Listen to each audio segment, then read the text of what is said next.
the best pedagogical way to ever get somebody to do something is to let them do the talking and the work and the thinking. And how do you do that? You ask them questions. Instead of telling them, go invest in X, Y, and Z, you say, what kinds of companies interest you? What do you think about this whole sustainable aviation fuel mandates that are coming out in Europe? What do you think about carbon capture? Does climate change interest you? Just question after question. They then build the case themselves, and that is a much more effective way of quote unquote persuading someone. This is Wall Street Wildlife. Before we get to this week's show, a short word from our sponsors. All right, if you're serious about investing, you need to know about public.com. That's where you can invest in everything: stocks, options, bonds, crypto. They even offer some of the highest yields in the industry, like the bond account 6% or higher yield that remains locked in even if the Fed cuts rates. What sets Public apart is how they give you the tools you need to make informed investment decisions. Their built-in AI tool called Alpha doesn't just tell you if an asset is moving, it tells you why the asset's moving, so you can actually understand what's driving your portfolio performance. Public is a FINRA-registered, SIPC-insured, US-based company with a customer support team that actually cares. Bottom line, your investments deserve a platform that takes them as seriously as you do. Fund your account in 5 minutes or less at public.com/wildlife and get up to $10,000 when you transfer your old portfolio. That's public.com/wildlife. Paid for by Public Investing. Full disclosures in podcast description. For an advertising-free version of the show, check out patreon.com/Wall Street Wildlife.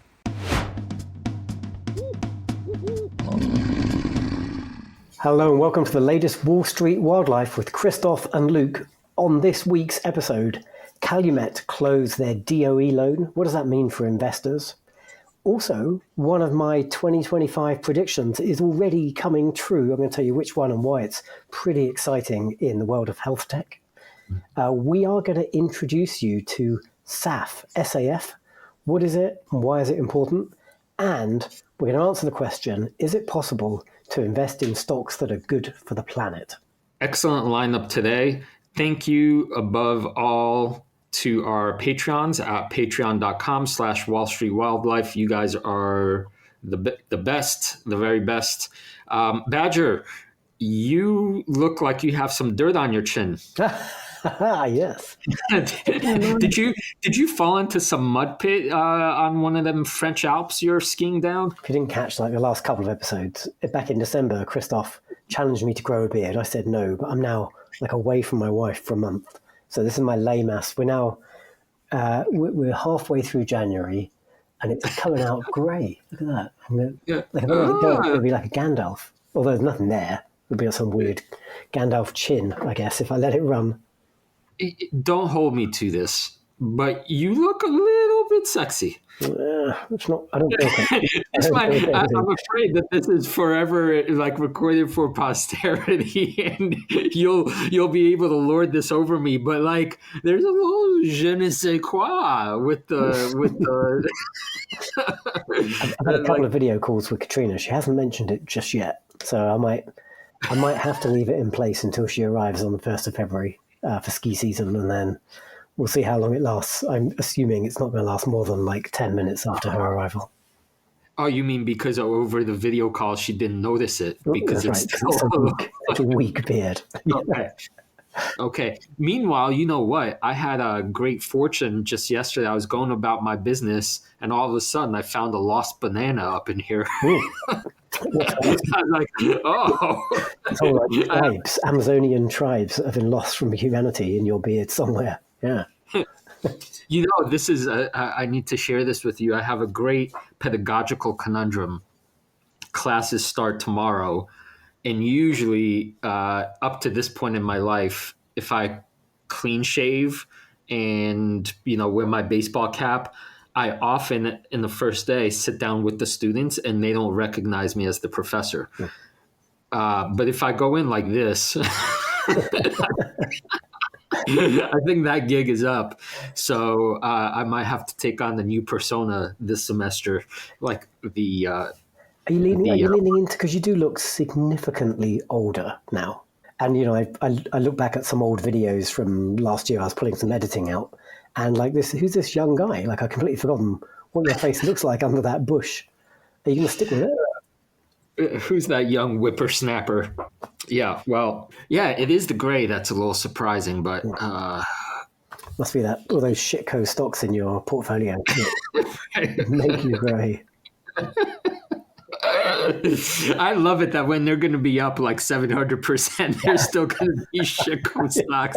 I They'll love always be it. shitco stocks. What's a shitco? Always a shitco, right? That's the Badger way. Well, Hey, what's your? should we talk about an actual shitco stock? Because at the opening of last week's episode, we were both lamenting the fact that you took a short position on your Safari stock from 2 weeks ago. Quantum, what are they called? Quantum Computing Inc. Yeah, it's a bullshit made up name, but yes, that's F- that's all they are. All they are is the name. So your short wasn't going very well when we checked in last week. I think you might have some good news for us this week, though. How's it looking? Yeah, so it's looking good, but here's the important point. When I made the short, I timed it perfectly. It was peak. It was like $26 a share. It was like very, very high.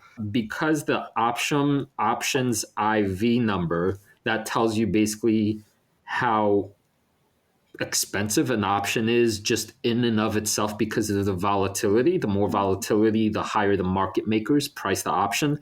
That IV number was stupidly high when I bought it. It was like 300% or something. That tells me that in the future, even if the stock goes down in the direction I need it to, the IV itself drops, therefore lowering the value of the price of the option. So I knew it wasn't going to be enough for the stock to go down. And so as the stock, even on the big day where it dropped, what is it, like all quantum stocks were down 40 something percent. Even on that day, after that huge drop, my options, I was only up like 6%, right? So most people would be like, oh shit, I got, schooled by the market makers and you can't win this game. But the difference is what I was doing, I wasn't playing for the 45% drop. I think this is a stock that's worth less than $1. It's close to, it's not a fraud outright, but yeah, like I said, it's mostly a name. And it has some quantum physics scientists on its team, but that does not a business make. And so I'm expecting this to actually drift down to below late October. It was like selling for about $1 or under $1 a share. So the puts I bought, one, I have the right to sell at 15. I have another right to sell at 10. Minus the premium I paid, I'm going to be in the money at around $8 a share. And in this moment right now, as we're recording, it's dropping to 705. It's dropped to 705. So it's about to break 7. So what is it? I'm up 30% right now. Cool. Okay, that's good. Which, right, for sometimes you want to analyze. Like I could close it now, right? I was in the trade for how long? Like a week? What is a week? 2 weeks? Yeah. If you analyze 30%, that's a fantastic trade. So Sure. Very good. We don't endorse like taking short positions generally, but sometimes you see something that's just so ridiculous, you got to do it, even if you're doing it for the lols.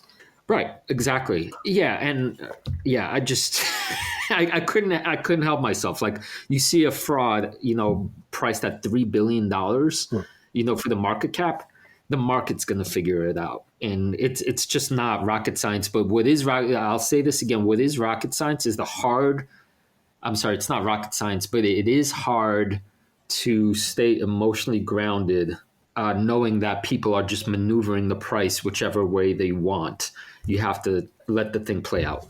Hey, so I think we should touch on the fact that over the last 2 weeks of episodes, if you've been watching the show on YouTube, or actually even if you're listening, you've heard an advert. Like we have adverts now. And we are advertising initially. Our partner is a company called public.com. So, Christoph, you actually know a little bit about public.com. You are a user. So, why don't you tell us a little bit about your experience of that platform? So I listens to our parent episode on investing for parents and kids, which if I do say so myself, I think that's one of the best things we've done, Badger. I've heard from people in my inner circles that they've listened to it sincerely and they passed it on to their families and friends. So if you haven't listened to that, it's episode 60. Highly encourage folks to go back and listen to that episode. So after listening to it and realizing, oh, some of the stuff that we said is really darn tootin' smart, I decided to open up a brand new investing account for my stepdaughter. And I went to public.com and I wanted a platform that seemed robust, that had all kinds of tools, and enabled me to invest not just in equities, but in crypto, specifically Chainlink. And it had all those things. It's kind of, you know what it feels like to me? It's sort of like, well, I love Robinhood's interface, but it seems like Robinhood, but maybe like it looks maybe even a little more sophisticated. Like it's a legit solid platform that I look forward to using in the coming years. Great stuff. That's good. I'm not able to use it because I'm outside the US and it is US only. But I do want to say on the pod, right, we are going to run adverts now because we're kind of growing up a little bit. We're getting a bit more mature and seems like people want to place ads on our show. So fantastic. But you've got our commitment that we will always ensure we're advertising products and services that we actually endorse. We're not just going to be shilling like random beard products or whatever unrelated nonsense. So we'll be doing our DD before we list any new sponsors in the future. And what was I going to say? Sorry. Wait. Did you say random weird products or random beard products? Yeah, beard. Well, I'm weird. Whatever. Random weird products. Sure. Well, you know, if I come across some new like transformative beer potion to make this go back to black, who knows? Yeah, I think you're beyond that. Me too. But if you do want an advert-free version of the show, we got one of those for you too. So that's over at patreon.com/Wall Street Wildlife. So our loyal Patreons don't have to listen to the ads, even though the ads are for products that we do believe in. Right. And I think it's important to mention that if you want to check out public.com, type in public.com/wildlife, and that's our affiliate link. I think there's some bonus to it. Yeah, fantastic. Very good. Alrighty, so let's hit. Wait. You know what? I want to acknowledge. I think it's an important point, the one you made about us, quote unquote, growing up. Obviously, I'm still a monkey. You're a badger. You know, there's some ways in which this show will always be friendly and fun, and you know, about making people feel it's okay to step inside the investing waters. But at the same time, investing has real money at stake. And we've been doing this for a very long time. We know what we're talking about. So it is, from our end, a legitimate source of confidence that there are serious investing platforms that say, yeah, these guys are legit. And I think it's better for our community and better for investors to know we're backed by legit products. Yeah. Looking forward to it. All right. Should we hit our roster of topics for this week? Where do you want to start? Almost, because you have to tell me what your T-shirt says because it's in reverse on my side of the screen. We'll fix that in the edit then. It's I'm that legendary badger everyone was talking about. It's actually a birthday present from my brother Matt because it's my birthday coming up. So yes, Matt, I did open the present a little bit early just to make sure there wasn't drugs or God knows what in that thing before I brought it overseas. But yeah, very kind. So I thought I'll wear it today because it's nearly my birthday. Are you excited to have your first legal drink? What are you going to get? A gin martini?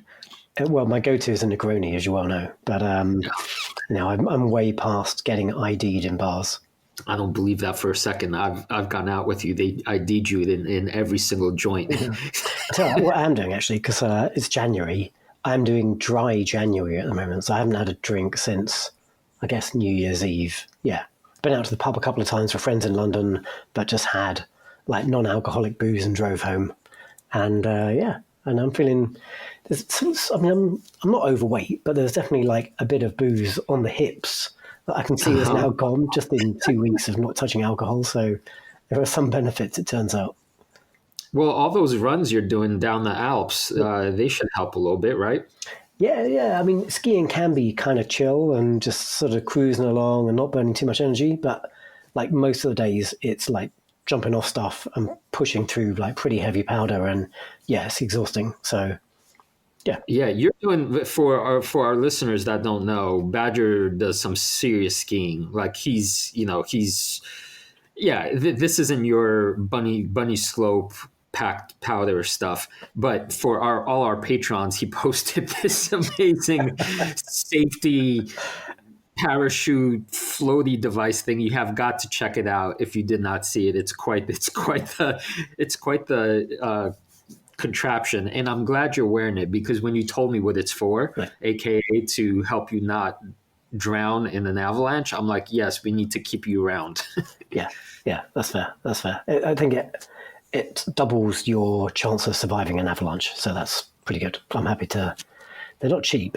Like I don't want to go down a massive rabbit hole with like mountain safety stuff, but it's interesting actually, because so these things, they're called AVA bags or avalanche airbags. It's basically like a backpack, but it has like a giant airbag. You pull like a ripcord and it deploys, and the idea is it keeps you on the surface if you're in quite a big avalanche. And like they've just been impractical for decades, because you had to have like a gas canister, and if you fly internationally, which most of the time you're doing to get to your ski location, like most airlines won't let you travel with these gas canisters, so you have to either like empty it, or you have to go and like buy one when you get to your destination. It's just a pain in the ass. But there's a new breed, it turns out, I hadn't realized, that came out a few years ago, and now they have something called a super capacitor. So I had to look at it. There's like these big, like 5 massive capacitors. So you basically just plug it in, like, and charge it off of USB-C, and the USB-C battery charges the capacitors, and that's enough oomph to like inflate this thing twice if you need it. Like if you had to like deploy your avalanche airbag twice in a day, like you're probably in a bad location. Like head home. Yeah, I mean, it is telling that you're skiing in a way where in places where worrying about avalanches is a thing. Like you're legitimately in like what's it called? Back country? Yeah, Is that back country? Yeah. I've never done that. So when I get myself to Europe, or when you're over in the US next skiing season, I would love for you to teach me how to do one of those runs. Never done it before. Okay, cool. All right. I didn't know you were a skier. I thought monkeys lived in the jungle, not on the slopes. Well, we adapt. We have opposable thumbs too. Okay. Okay. So, what kind of investing show? I mean, what kind of podcast is this? Right. Yeah. Tell us about Calumet. When we go there, let's talk about an actual company that you are invested in. Okay. So, sometimes the stars align and all the topics for the day cohere. So, I have 3 separate things to talk about that are all related. Shall I hit it at the top? Yeah, but let's like intersperse it. I won't let you just talk at our audience for half an hour solid. But let's hit the first one. Okay. So, like, who are Calumet? What do they do? Why do you own them? Yeah. So, a small position in my King of the Jungle portfolio. I have 2 shares of Calumet, ticker CLMT. They are 2 businesses basically in one.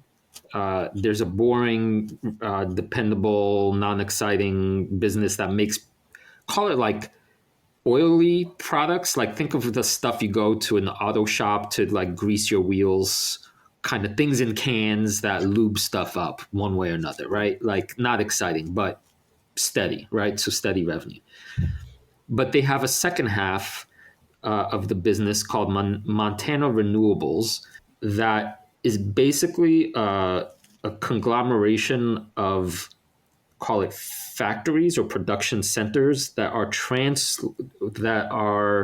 turning carbons into SAF. SAF is short for Sustainable Aviation Fuel. This is a big deal because we know that in terms of global pollution, the pollution that comes out of airlines and commercial flights is the worst. And so globally, because of global warming, there's all kinds of mandates that have come out and are coming out that are forcing airlines to start using SAF. Problem is SAF production is complicated and limited. So this is a problem of scaling up to make enough of it. This company, Calumet, makes this stuff. What happened on Friday, January, 9th at market close, is that they finally closed the Department of Energy loan for $1.4 billion. So the reason I was interested in this is because this is EOS adjacent for me. I went through the Department of Energy closing process for 2 years, and I realized what this kind of catalyst can do. So this is one of those special situations that is hard to understand. This isn't one of those easy buy company that you like kind of stocks. The thesis, though, is I'm going to try to simplify this as much as possible. The DO loan, the Department of U.S. Energy basically is giving Calumet a whole bunch of money that they're going to use to pay down a whole bunch of debt, and it basically is going to allow them to increase the amount of SAF fuels they could produce. The margins on SAF fuels are much better than the margins on regular fuels. So this is a play on clean energy or better energy and carbon reduction. And Calumet is just beautifully positioned, and the market right now is not valuing the extra margins and the volume that's going to be required going forward. Does that make sense? Do you feel like I left something crucial out? No, yeah, I understand what they do. And so this is still a good investment now. It hasn't suddenly leapt out of the gate with the announcement of the loan. No, so right now, as we speak, it's a big red day in the market. Calumet is one of the few stocks on my radar that's up, but it's up a little bit. They had a conference call this morning. I wasn't able to listen to it, but I think this is going to be one of those special situations that the buying pressure is going to continue. It's just going to keep drifting upwards. And I still see over 200% until fair value from here. So this is definitely a buy if you're okay with complex stuff. And I know I pull Christoph's chain all the time, but if you listen to last week's episode, we did a quick check-in on our King of the Jungle portfolio, and in the two, so it runs kind of 1st of November to 1st of November, just in the first 2 months of the new game, round 2, Christoph's investments were up over 150%. So I do pull your chain about shitco's and nonsense in your portfolio, but some of this stuff is seriously legit. Yeah, the important takeaway for investors to note, especially if you're a beginner, because I sniff around in these special situations that I call them, that are sort of catalyst dependent, like this Calumet, will they get the DOE loan or won't they? Will they get it in time before the Trump administration or not, yada, yada. What is required often is it's kind of one of those situations that it looks bad, nothing's happening, and then all of a sudden the catalyst hits, and then there's a re-rate. So that's very different from the majority of or almost all of your companies, right? Which are businesses already excelling, already generating revenue, and it's just like a predictable sort of slow uphill. Yep. So in order to invest in something like Calumet, you really kind of have to do your deep research, and you have to be confident in knowing what to expect, and that it might not happen soon. You might have to wait a while. Cool. Very good. All right. Shall I tell you a little bit about one of my 2025 predictions that looks like it's about to come true? Please. So we did do a predictions episode. I think this will be our pattern now. So we made the predictions in January 2024, and then we marked our scoreboard by drinking ourselves into oblivion in December 2024. So we're kind of looking forward to doing that again. But this time, don't show up hammered next time we do it. Get hammered during the episode, not before the recording. Just had a couple of sips to make sure you know. But we did another predictions episode in January, and one of our predictions was like make a prediction about like a world changing event from the world of like medical technology, and I suggested that we would see AI, the first AI designed drugs in 2025. So it's looking good. It turns out there are 75 AI discovered molecules that are now in clinical trials. So this stuff's gaining like real ground, supported in a large part by a lot of the work that Google DeepMind have done with like understanding the whole proteome. But one that I caught, the news item that caught my eye was a particular company called In Silico Medicine. I really quite like that name, In Silico Medicine. And they have an AI designed drug for something called idiopathic pulmonary fibrosis. And apparently that's looking promising in early trials. And now it's going to be coming forward for like more advanced trials and hopefully eventually FDA approval by the end of this year. Okay, I need to offer one caveat here. I think it's fine what you said, but there's also a lot of, if not necessarily smoke and mirrors in AI and biotech, there's a lot of, call it flashy headlines. It's good that AI is helping part of the process, but the commercialization of drugs that actually work and then become sold is so much more complicated than what any AI language model can do. And so be very, very careful when chasing poppy headlines that AI helped discover drugs X and Y. It's not that simple. And there's only a few legitimate companies really doing it that have the much broader base of integrating a lot of steps. Yeah, to be clear, like this is not my Safari stock. I'm not endorsing this company in any way. In fact, I think I'm broadly going to stay away from biotech myself, probably for the rest of my investing life. But still interesting innovation. I like to see sci-fi things like this coming to pass.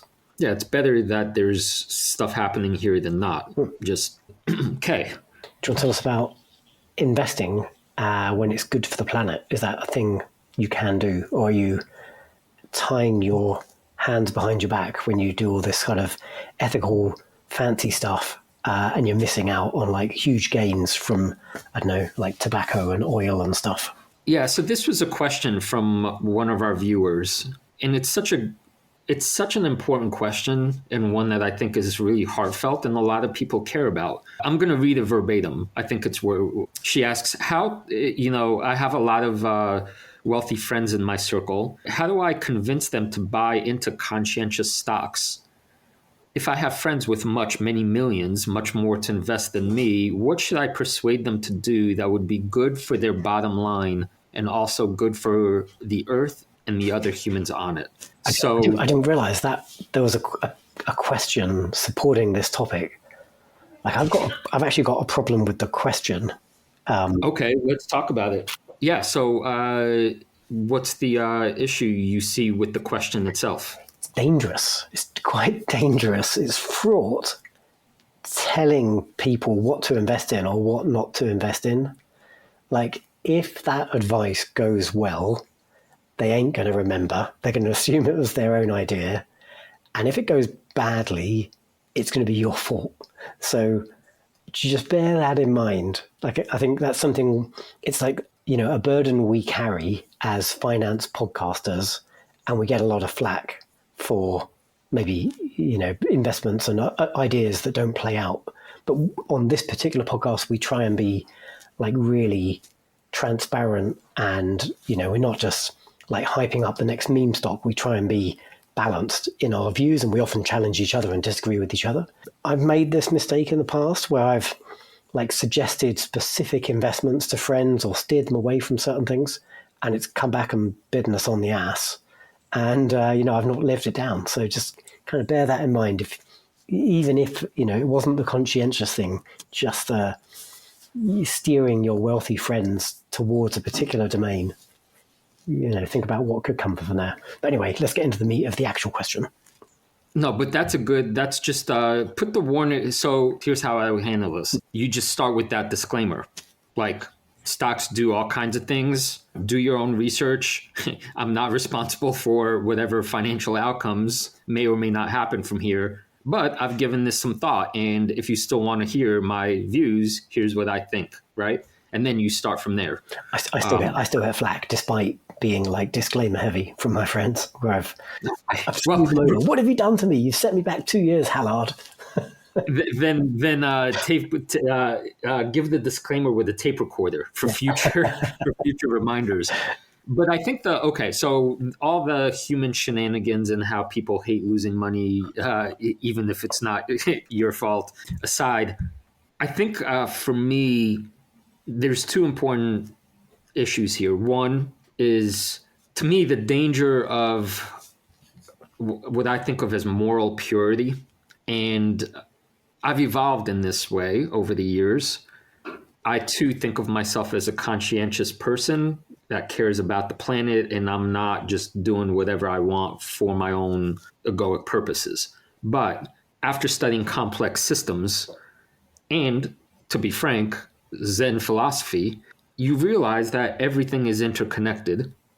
And this ideal of wanting things to be 100% pure or good doesn't exist. It just doesn't exist anywhere. So to maintain that kind of position and invest, say, in only the purest of companies is ideologically, I think, blind.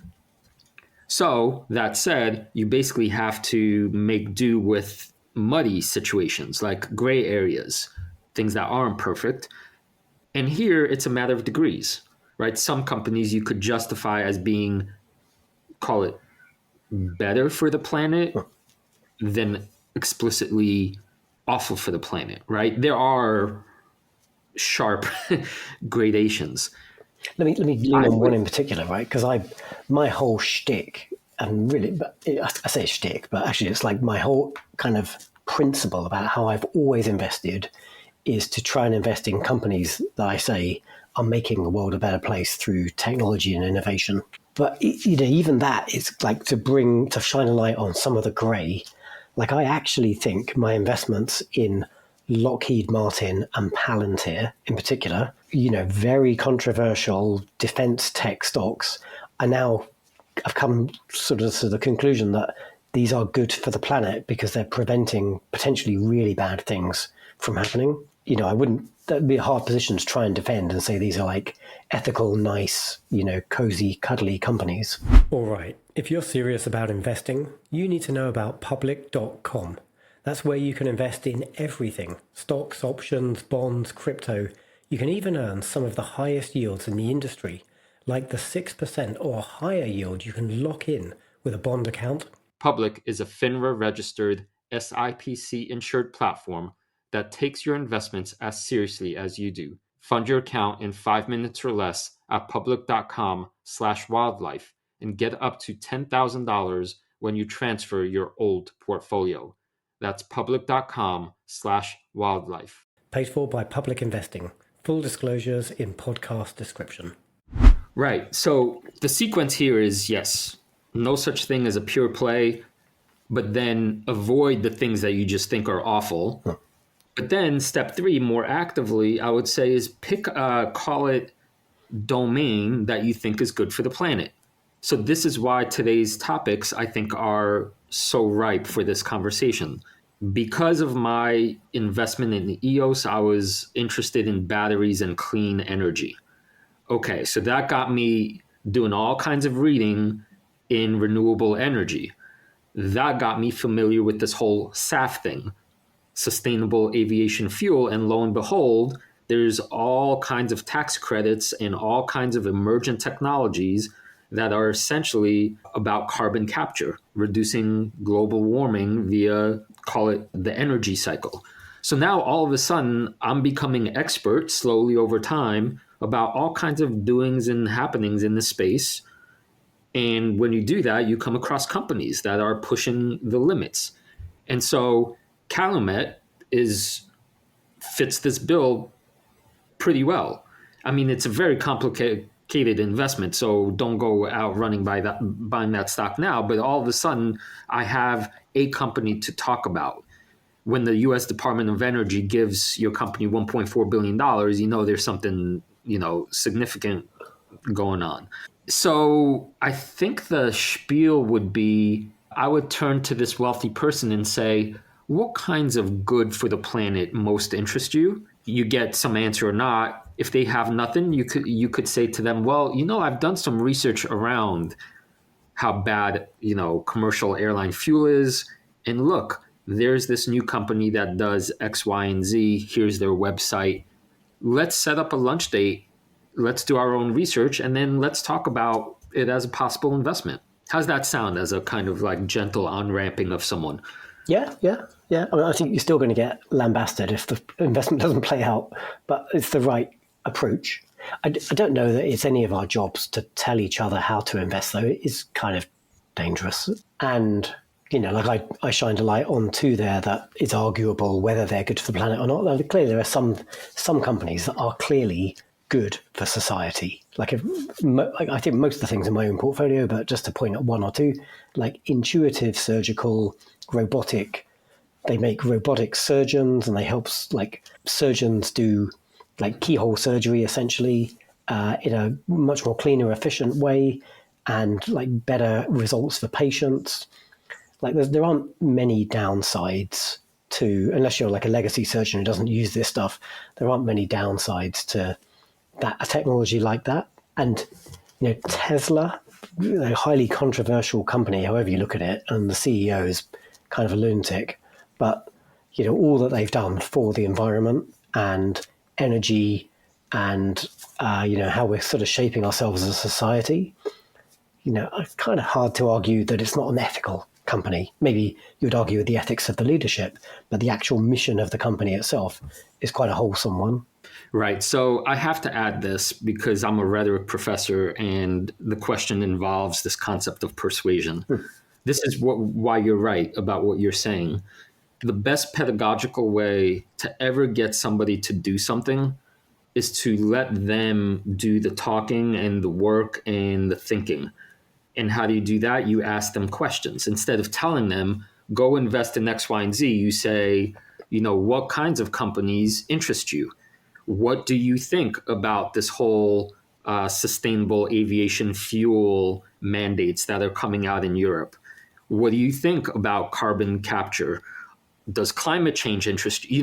Just question after question. They then build the case themselves, and that is a much more effective way of quote unquote persuading someone.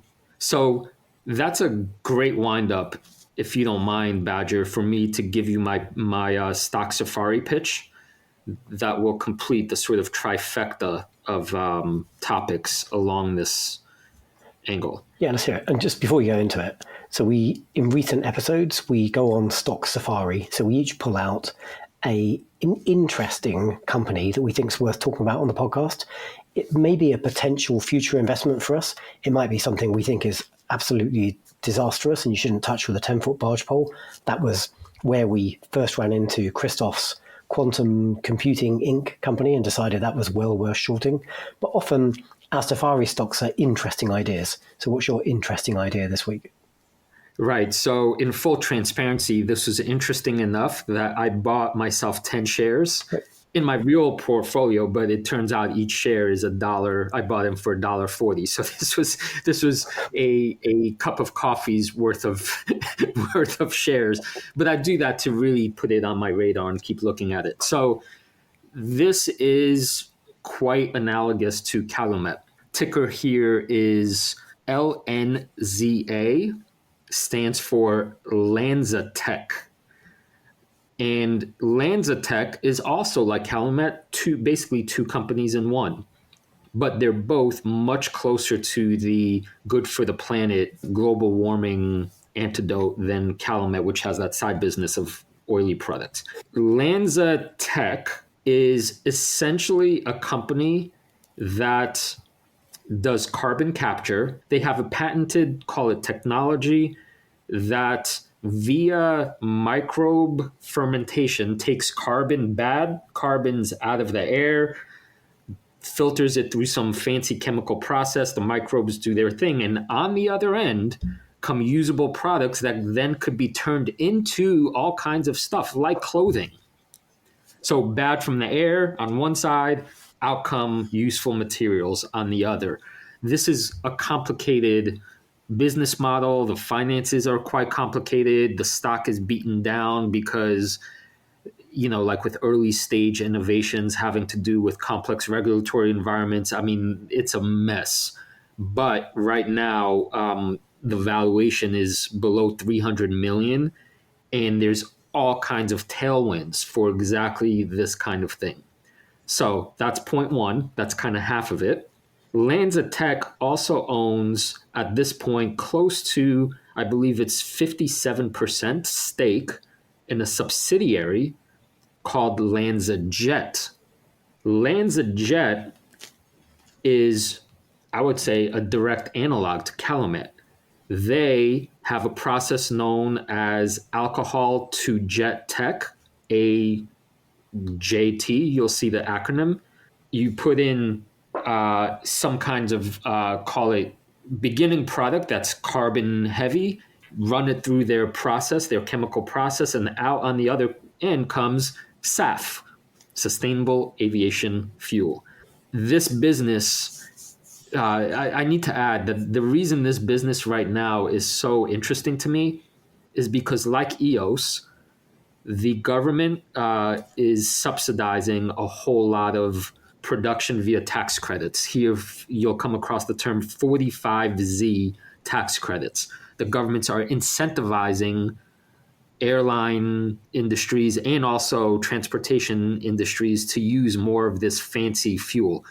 One more side note, if you're not just talking about airplane fuel, there's something called renewable diesel, RD. Same exact principle. There's better forms of diesel for trucking companies.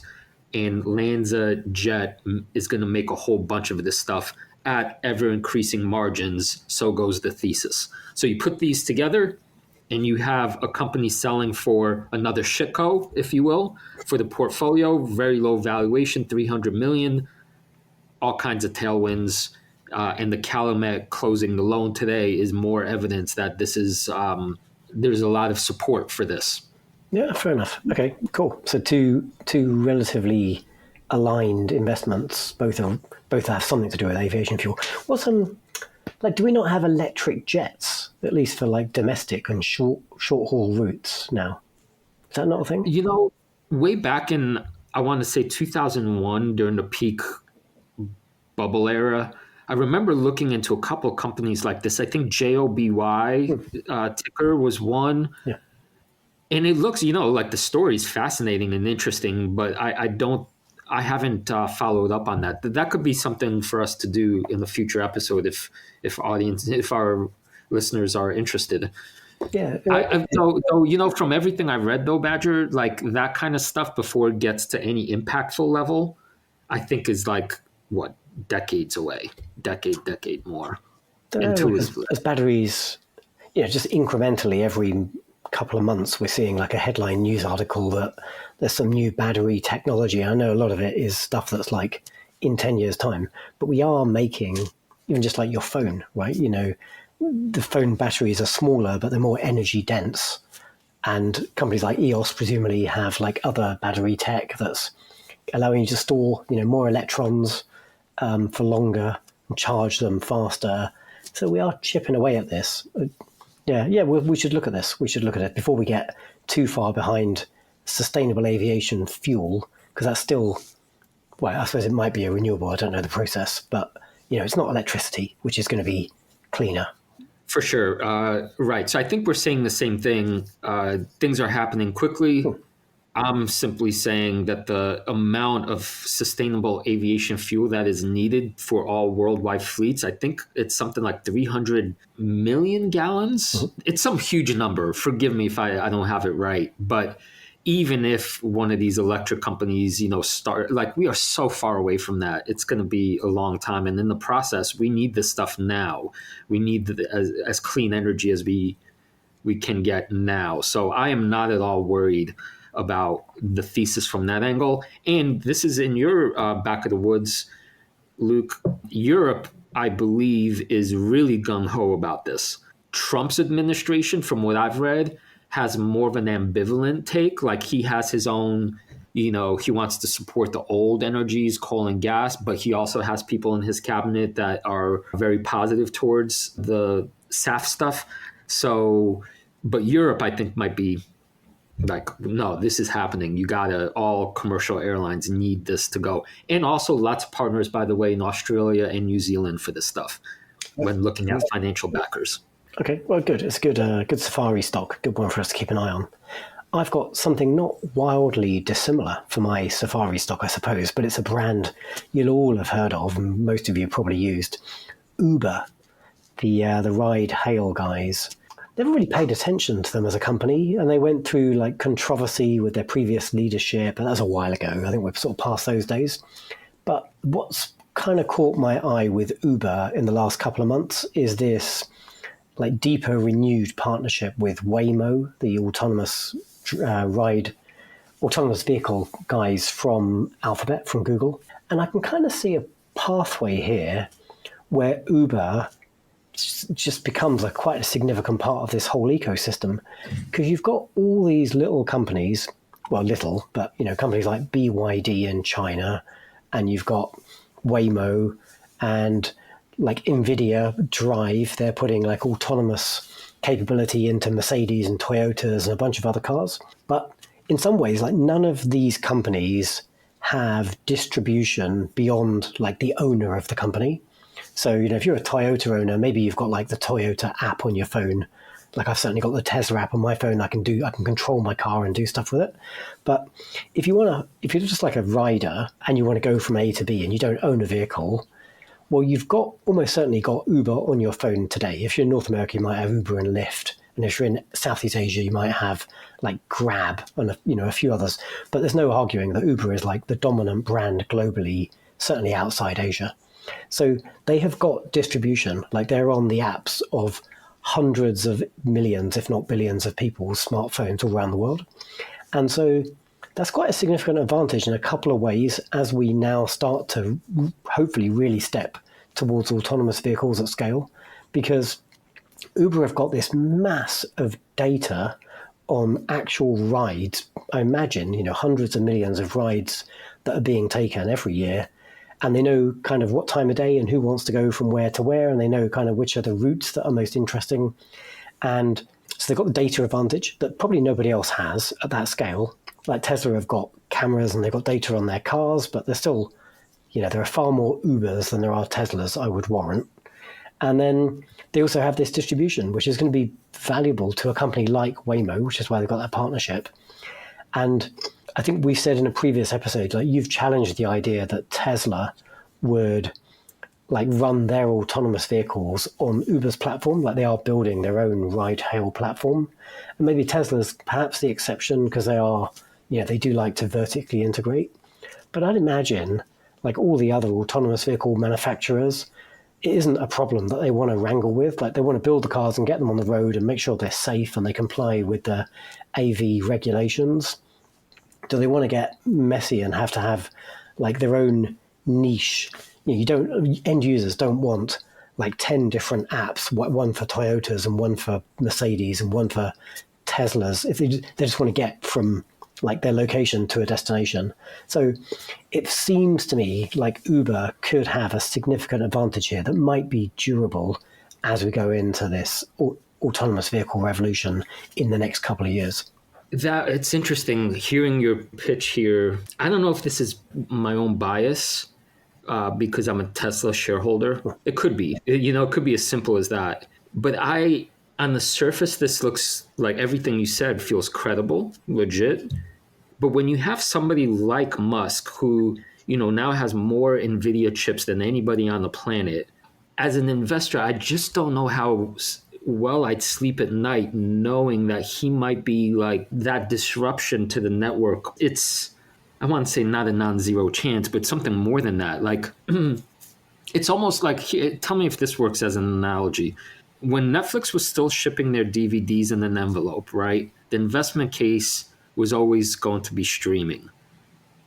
Yet Blockbuster at that moment still was worth however many billions, and people kind of thought like they couldn't wrap their minds around like streaming. What is like no, like no, Blockbuster will be fine, like whatever.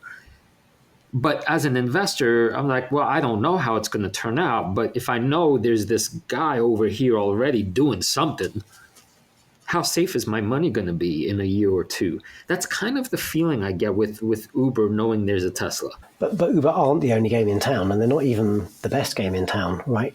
It's Waymo are doing actual autonomous driving in a whole bunch of US cities. Tesla aren't doing that yet.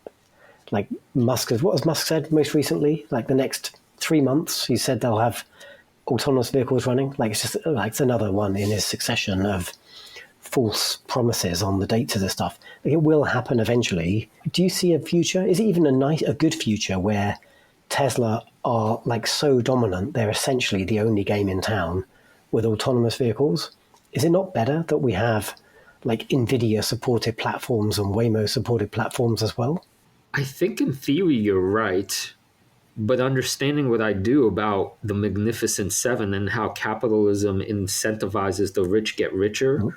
It's not out of the question for me that it's why I put Tesla as a potential 10x stock from its already $1 trillion valuation, because I do see a world in which maybe their lead is just so dominant that they just gobble up at some point. There's that threshold, and then they cross it, and then they just start buying out. Let's say their product works, right, and it's great, but then this competitor challenges them. Okay, they buy it, or they play mean ball, or some version of like, it's some confluence of factors for me, like Musk's maniacal nature plus its brilliant, all the engineers and all the data. Like, it is reasonable for me to think that Tesla eats it all. And so I'm not saying I don't think so. I'm going to challenge that because, and I think we've seen evidence of this with your company ASTS, because one of Musk's other companies is Starlink. Unless I'm mistaken, sorry, not Starlink, SpaceX. SpaceX are like they're one of their customers is ASTS because they're helping ASTS deploy their satellites into orbit, and ASTS's satellites will compete with Starlink, which is part of SpaceX. So you could say, like, if you took that sort of view you're just espousing there, like Musk is going to be, this horrible capitalist and try and just win by all costs. Well, he's not doing that in space. And that's a smart move because like the regulators aren't looking at that, like antitrust, anti-competitive behaviors. They're not looking at that area of space yet, but they will at some point, like next 5 or 10 years. So it's good. Like you want competition because then you don't have the regulators coming and saying you're a monopoly and then, you have to do bad things and break up your company. So I think it's in Musk's interest that there are multiple other successful autonomous vehicle operators. And in fact, he's supporting that as well, right? Because part of the mission of Tesla is to support the transition to sustainable blah, blah, blah. And he's been, giving away access to the patents, and he's giving away a lot of the technology to competitors to move the industry forwards. And, he might try and paint that as this hugely ethical thing, but actually it's probably more just like good business sense, because you don't want to be the only game in town, because then you're just going to take a ton of heat. I agree with many of those points. I think the ASTS for Starlink thing is more complicated, and unfortunately, when I do the deep dive on it, I think you'll see ASTS has the superior technology, and Musk actually, there's not much he could do. So he's not playing from a hand of strength, but that's a whole nother topic. But the way like Tesla, like you said, opened up all its patents and stuff, I think you're right. It's just that in the context of Uber as your stock, it's almost one of these, I don't know if it's a chicken and egg kind of question, like a network. It's almost like a network and the flywheel effect can keep going for a long time until one moment out of seemingly nowhere, there's some disruption, right? MySpace or whatever, Friendster, and then all of a sudden Facebook, and then where did that come from? If Uber, I'm not sure this is what you're saying, but if Uber really is just, quote unquote, just a connector app or like a networky thing that's not actually doing the quote unquote hard part of building engineering cars, it's potentially easier to disrupt out of nowhere than Yeah. No, a space company. yeah, totally, absolutely agree. But then you could say the same thing about Airbnb, right? They've, essentially, that's kind of what I'm saying. Like Uber would become like the Airbnb, like the marketplace that matches riders and robot cars, autonomous vehicles, and then a ride happens. Yeah, you could say, what's the advantage Airbnb has? But, the advantage they do have is like the brand and the fact that they're, like it's a verb, to Airbnb something, right? They're so embedded in the public consciousness, and they've got distribution, like they've got knowledge and partnerships and stuff in like so many cities in the world, just like Uber do. So, like, of course, anything can be disrupted. And I'm certainly not buying Uber stock myself right now, and I've got my own ethical problems with Uber. I think like the way Uber Eats operates is not great. It's certainly not great for restaurants. But I think it's an interesting idea. I think it's a good Safari stock idea because it's a good one to have on the watch list and to keep an eye on as things develop. We should definitely keep track of this for like maybe a future predictions episode. One retort though on on that last analogy, Airbnb is like dealing with, call it, assets that are fixed, a house, hotel, right? So that really is just like a networking platform. Your house isn't going to grow legs overnight. But what I'm saying about Musk and whatever he's up to is that the moment you start thinking of it as an AI company that's like moving at a rate of innovation that is unseen before in the history of humankind, I just don't know what in God's good name they may or may not be building and how disruptive it might be to the whole friggin' ecosystem. And so Airbnb, sort of safe, sure, safe network. Tesla, big, giant, maniacal Ahab behind the wheel. So maybe not. I don't know. I'm just, what? Really, all I'm saying is I subconsciously always have the how well could I sleep at night owning this stock. And despite buying your pitch, obviously the answer for Uber for me is not well. All right, good. I don't need you to agree with me for it to still be a good idea. Yeah, let's mark the price today and just see how it fares. Let's track this one because it is so interesting. Yeah, okay, sure. Yeah. What is the price today? Give me the market cap. That's probably more useful. Yeah. So it is right now selling for $65.79 per share, which is a holy cow, $139 billion market cap. I didn't realize it was so huge. So yeah, if you're right, it's going to get way bigger. If I'm right, that's a huge loss. I haven't done any financial analysis on the company, but okay, let's go a bit deeper with this one in a future episode. Cool. You know what we did say? Why don't we use it as our example? So we did say a couple of weeks ago we would do an episode at some point soon where we would show like how to do financial analysis, because I think I'd said like last week, one of my buddies had just sort of bought a company blindly without knowing anything about it. And then in 2 minutes, I kind of ripped it apart. And it's a hugely complicated topic, but there probably are some basic things you should look for in any investment, even if it's like, there might be nothing that's like such a big red flag. It's a no. Everything is in the context of the company and how big it is. But there are certain things I would always look at. So maybe we can use Uber as our example of that, and we could do that in a couple of weeks' time. Oh yeah, that's great. Cool. Great idea. All right. Yeah. All right. Do you want to bring us home? Anything else we want to talk about this week, Christoph? Sure. Actually, well, we're already at an hour, huh?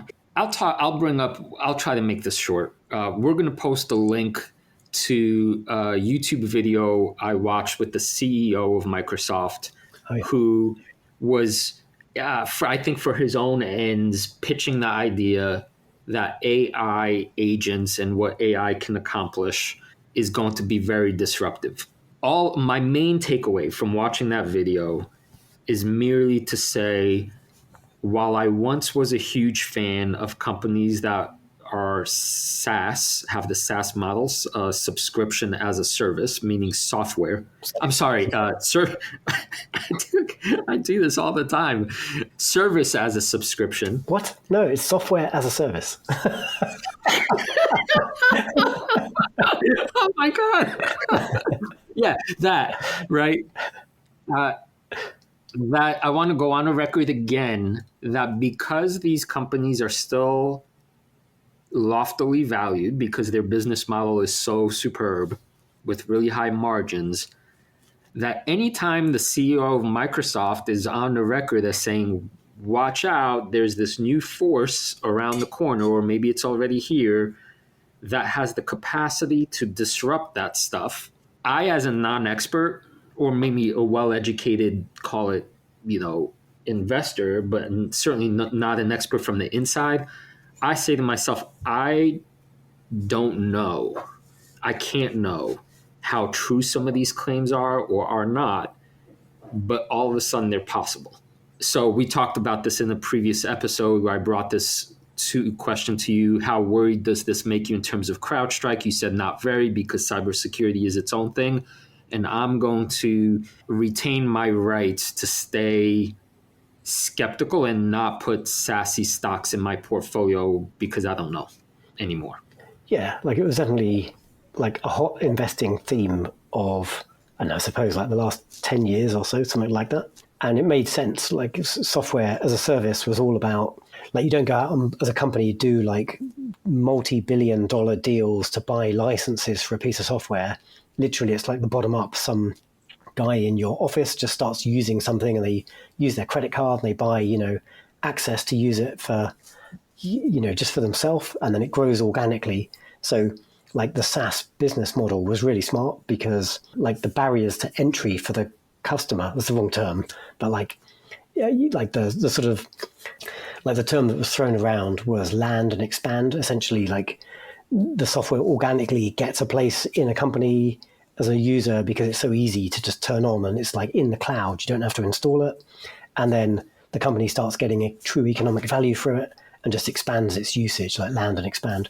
And that model really worked. Like it meant that SaaS companies didn't have to spend a whole ton of cash on sales and marketing because they just had to have a great product and it was so easy for customers to engage with.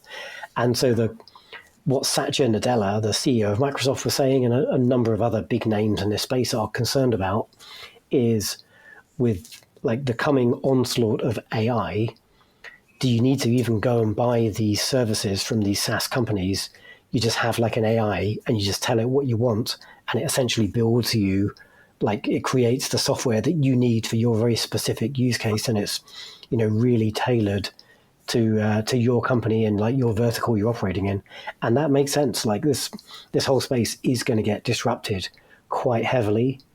I don't own too many SaaS companies myself now. Probably it's the cybersecurity ones. So for me, my portfolio today, that's like CrowdStrike, Zscaler, and Palo Alto Networks. I do think those guys are going to be more resilient because there is like a real-time element to like a customer has been breached over here in Hong Kong, and then almost instantaneously via the cloud, the remedy to that breach can be rolled out to all customers.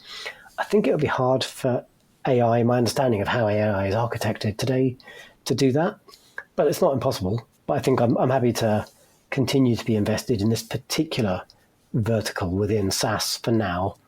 But yeah, maybe Satya's shined a line on it, and we should keep a closer eye. Right, and you gave me another idea for a future stock discussion, which is Snowflake. I want to return to that for exactly these reasons. But okay. All right, that's all. I think that's all. That's all we have. Big topic wise, but as always, I love giving a shout out. We love giving a shout out to all the new Patreons over at patreon.com/Wall Street Wildlife.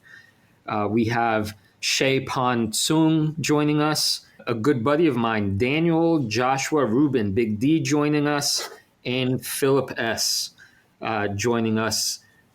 We've got quite the boisterous cast of characters: sloths and capybaras and dolphins and monkeys and tigers frolicking in the jungle together. So check us out. That's where we post all our backstage shenanigans and just making a really lovely community over there. So ladies and gents and furry critters who joined us, thank you.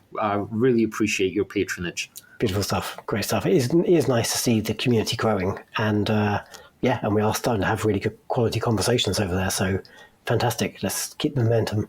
All right, Christoph, are you ready to become a beast of an investor? Your journey starts right here.